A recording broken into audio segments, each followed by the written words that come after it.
Good evening, friends. We start tonight with the issue where President Obama is dedicating a lot of time and spending a lot of political capital.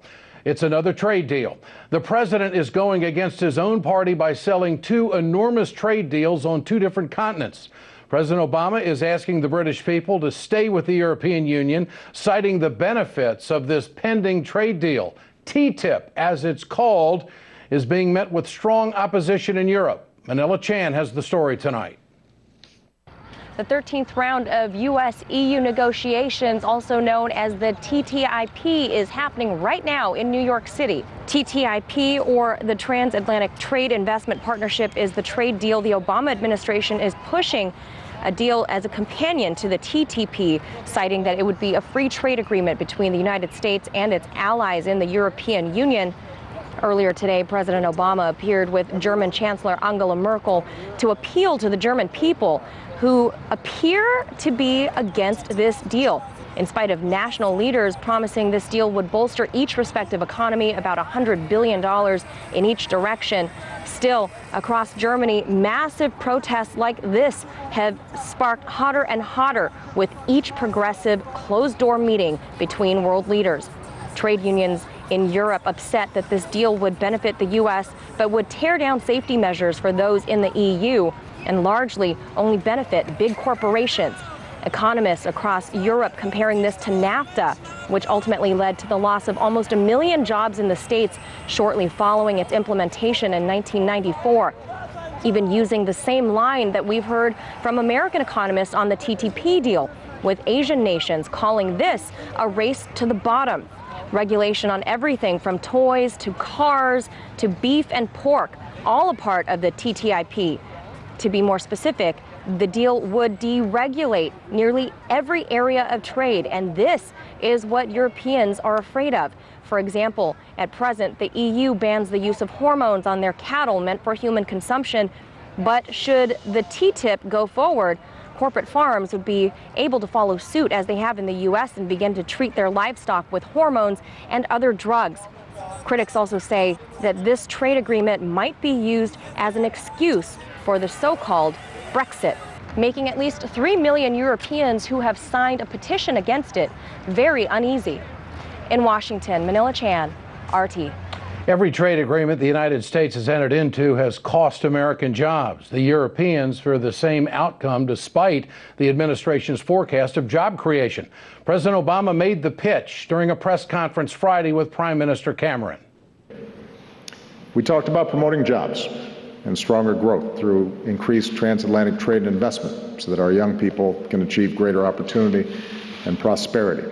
I think it's fair to say that maybe some point down the line there might be a UK-US trade agreement, but it's not going to happen anytime soon because our focus is in negotiating with a big bloc of the European Union to get a trade agreement done.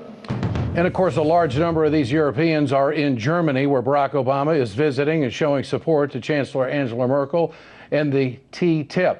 Over the weekend, nearly 100,000 people took to the streets in Hanover, Germany, to voice their protest against the deal, which they believe will benefit big corporations at the expense of the working folk. But did the leaders hear them? Big question mark. Anastasia Cherkina reports from Hanover, Germany tonight. Obama may be trying to convince Europe that TTIP is hope. I think it's important for us to look at the facts and not a bunch of hypothetical pronouncements. The facts are simple. This weekend alone, tens of thousands of people came out to protest the Transatlantic Trade and Investment Partnership deal that the U.S. president promoted in Hanover. If you can see behind me and in front of me, these streets are packed with people. Thousands of people have come out onto the streets of Hanover to say no to TTIP. Ironically, lots of them are holding flags that are saying, yes, we can stop TTIP, of course, alluding to Obama's campaign slogan. Now, while Barack Obama has been trying to convince people that the TTIP agreement would make production cheaper, increase the disposable income of citizens within the European Union and the U.S., and really boost the economy of the countries involved, people here are saying no, that it's going to affect their sovereignty within the European Union, that it's going to impact the environment consumer protection rights, the labor market, and a handful of other reasons as to why all of these people are here to say no to this agreement that Obama is trying to push along with before he steps down as president of the U.S. I don't think that TTIP would do the environment or would be good for anything, except the politicians who would make much more money from that. If you have a lot of money, you can do everything in every country. And the small and the middle class of the industry, it's not good for them. Es geht unsere Arbeiterrechte, die wir We've been fighting for our workers' rights verteidigen wollen, We can't die give them wir up seit just like Jahrzehnten that. erstritten haben. Das können wir nicht einfach so hinnehmen. It's absolutely undemocratically and very, very intransparent because nobody knows what's really behind the doors, what the people are talking about and how the standards will be later after, if it should come. But despite the clear message of the German people, the U.S. president was not here to listen, but rather to speak. The time to complete TTIP is now, and I'm here to say that the United States is prepared to make every effort to reach an ambitious, comprehensive, and high-standard agreement this year. Reporting from Hanover for the news with Ed Schultz, Anastasia Churkina, RT. It appears the German public has made the turn on TTIP after the trade agreement was polling favorably. The more they find out about it, the more they dislike it. They consider it a threat to jobs and their economy. Lori Wallach from Global Trade Watch was in Germany over the weekend. She was invited to speak there, and she joins us tonight. Great to have you with us. A lot of the comments that we hear from the folks in Germany sound very similar to what we're hearing in the United States, the antis. Are the deals the same? The deals are similar, but what's interesting is in Europe, they have a lot to lose in their deal with us because in many ways they have higher standards. They have higher rates of unionization, they have better food safety standards, they have better environmental standards, better consumer privacy standards, and their companies see this agreement as a way to drag down their standards through the back door, things they couldn't get done in the parliaments, for instance. Meanwhile, it's sort of a race to the bottom on both sides, because both, Deutsche Bank, but also Wall Street, sees the few areas where the U.S. is stronger, like financial regulation, or the safety approvals for our drugs and medicines. That's a way to push us down. So on both sides, the idea is down, but the Europeans lose more. The enthusiasm of the German people against this, is it as passionate as it is here in the United States against the TPP? It was breathtaking, actually. I happen to know that they started organizing this thing in December. And they got someplace between 90 and 100,000 people there from all over Germany in 4 months.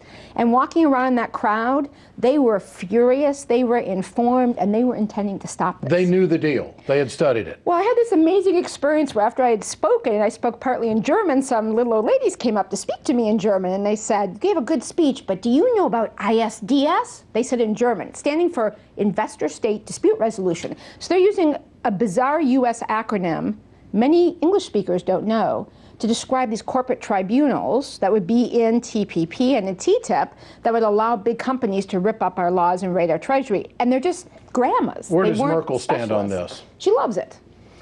Okay, so was it held in secrecy the way the TPP was? Was this deal done behind the backs of the German people and there really wasn't any transparency? And I'm told from sources that you are the one that really brought this to the German people and said, hey, wake up, look what's going on. Is that true? Well, so it's still being negotiated. It's really secret. And the thing that people talk about in that is I wrote an article about 3 years ago in a publication called Le Monde Diplomatique that is also put in German, where I said, Europeans, look out.